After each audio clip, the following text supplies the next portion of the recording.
Welcome to Business Innovators Radio, featuring industry influencers and trendsetters sharing proven strategies to help you build a better life right now.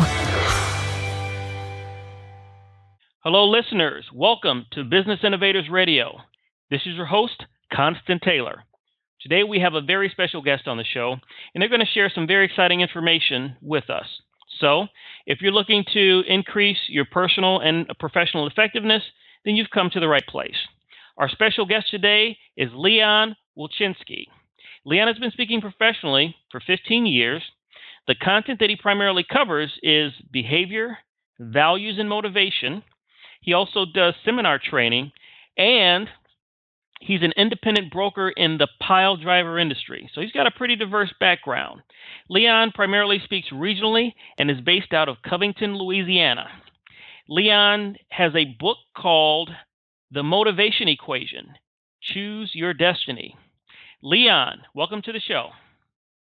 Thank you.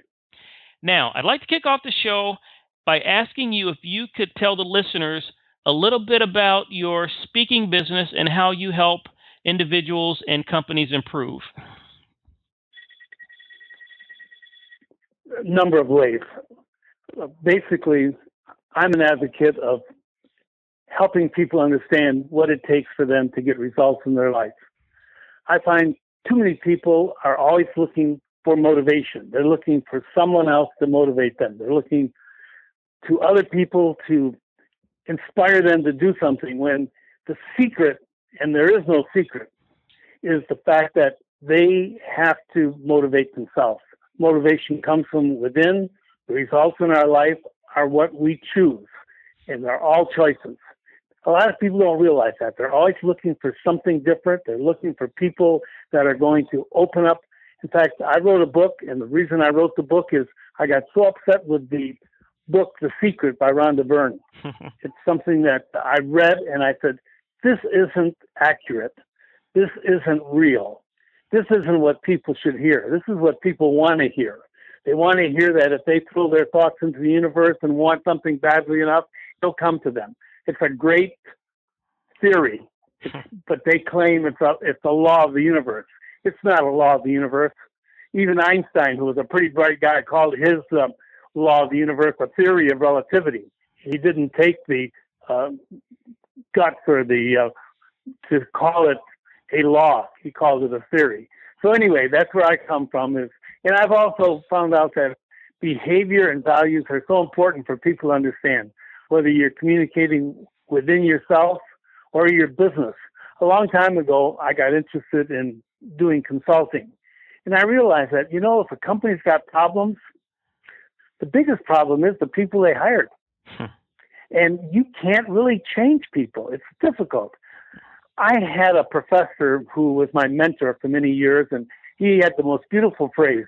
He said, Lee, he said to the group, being humans, we can change. That's the beautiful thing about being human.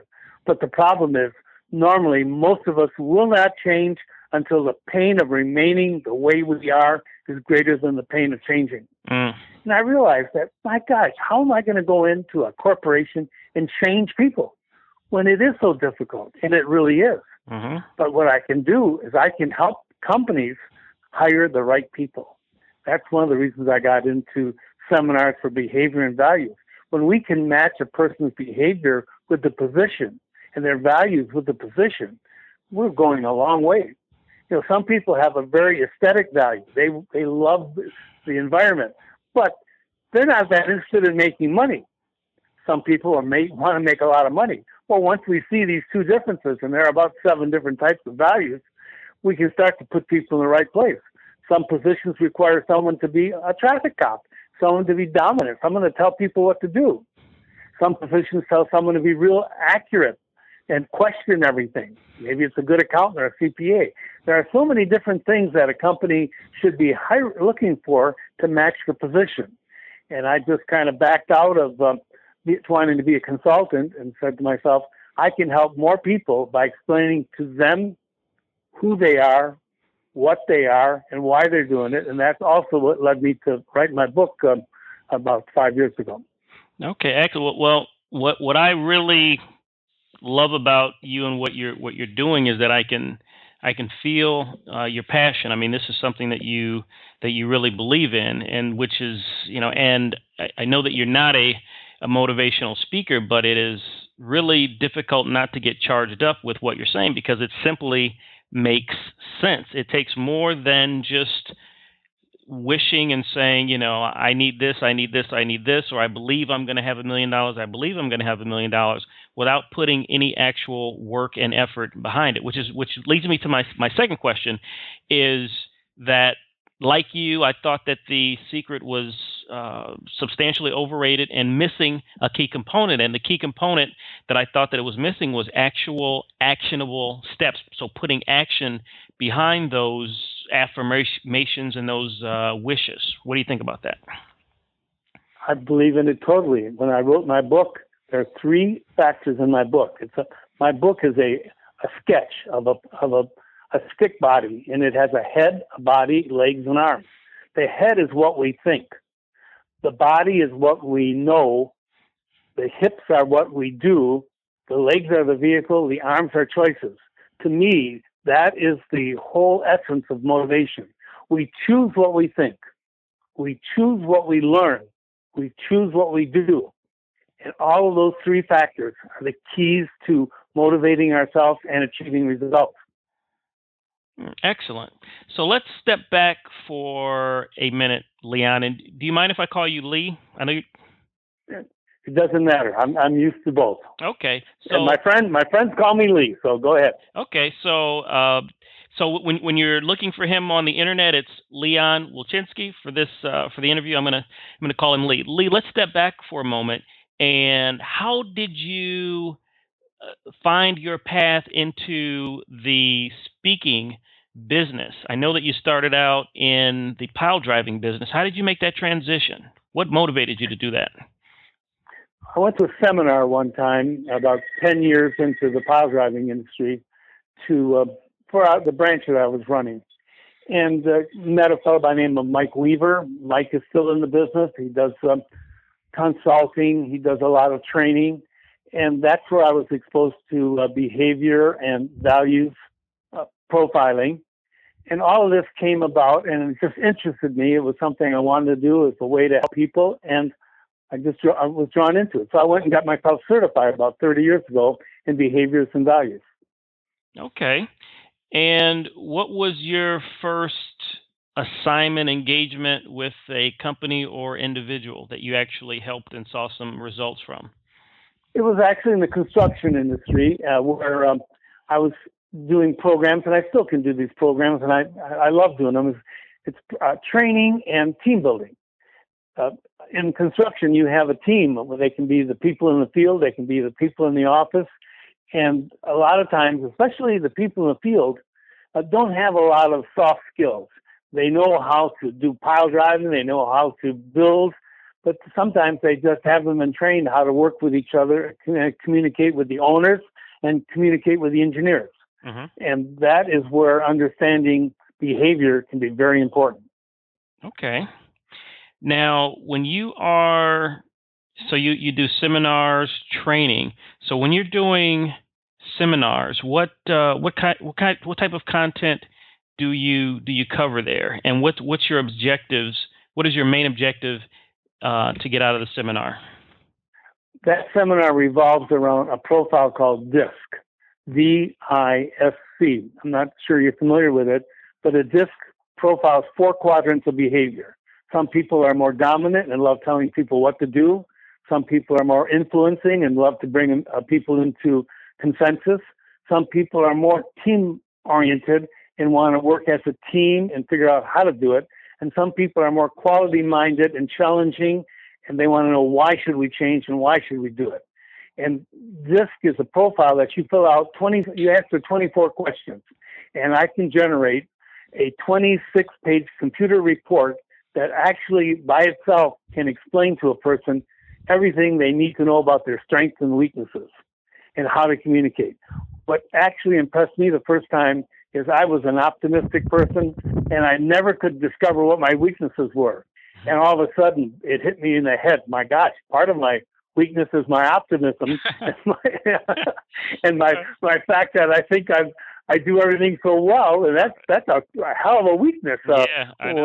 when it comes right down to it. Right. Yeah. My weakness is that I'm perfect. Well, I was what do you want to say? I was a genius in my own mind, That's or right. something to that effect. A legend in your own mind. A Right? legend. That's the word I was looking for. Yeah. A legend in my own mind. I love it. I love it. So I would go to I'd go to interviews and try to find out or try to think of what can I tell them that's a weakness. And until I was profiled, I didn't realize how many I had. All kinds of weaknesses. I overused my strength and I underutilized my things. I wasn't really organized. I really wasn't someone who loved to tell people what to do. I thought I could inspire them. In fact, that's where I got into the whole subject of motivation. Is I originally thought I could motivate people, and it took me a couple of years, having 21 people working for me, that I realized that I couldn't. That is interesting. As you were saying that, I'm thinking of a person. This guy, he's an awesome individual. He is eternally optimistic and happy and outgoing. But his issue is that there's nothing wrong with him. I mean, no matter what happens, if something goes wrong with a project and it was clearly linked to him, in his mind, it was not him that actually messed up the project. I can describe one of his problems thinking on myself, and that is that he needs to be liked. So if he's in charge, he may do things and appeal to different segments of the group he's working with, so that he doesn't have to. He wants to be friends with these people. And there are times in managing that you definitely have to be more assertive, and you can't have everyone like you. Mm-hmm. And for him, that may be a real challenge on occasion. Mm-hmm. Interesting. Also, he's able to paint the big picture because he is so optimistic.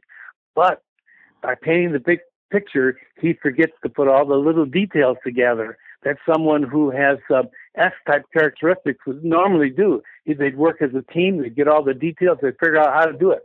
That person who's so optimistic is going to see the big picture, is going to paint it, is going to sell it, yet is going to fall short of actually organizing it and putting it into little steps and details to bring it to fruition.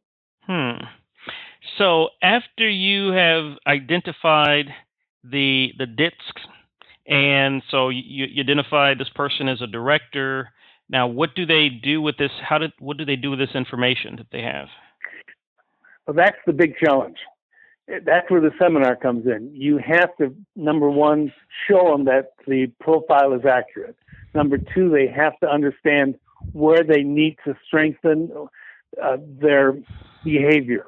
If they're a so-called D or dominant or director, they got to realize that there's another area called C, which is compliant. These are people who challenge, people who question why, people who take a long time to decide.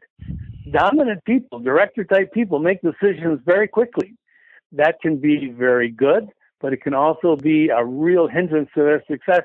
And what they should do is seek out other people who are a little bit more compliant, counsel them, and ask them for their opinion. So often the people who are the Ds or the directors are so quick to make decisions, they think they can do it quickly, accurately, and they don't realize that they're missing the boat in so many cases. They just make decisions on the information they have rather than seeking more information. Excellent. Well, with the last 2 minutes that we have here, what information, and take 60 seconds if you can to do this, what information would you like to leave the listener with, or what thought would you like to leave them with? Well, a number of things. The most important is the subject of motivation. Nobody can motivate you. Motivation comes from within.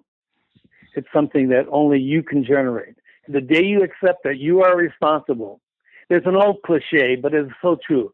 If it is to be, it's up to me. When you accept that particular thought, you're halfway home. If you don't accept it, you're going to be struggling for many years to try to find out how to achieve results. In achieving results, there's all types of soft skills that play an important role. And I think understanding behavior, oneself, and understanding other people is the key to that. There's very seldom that we can do anything on our own. So the more we know about the behavior of other people, how to accept it, how to work with it, the more successful we can be. Okay, excellent. Well, if the people would like to get in contact with you, Lee, how can they do that? They can go to my website, The Motivation Equation, which is part of my book. They can Google, I come up continuously on Google Leon Wilczynski,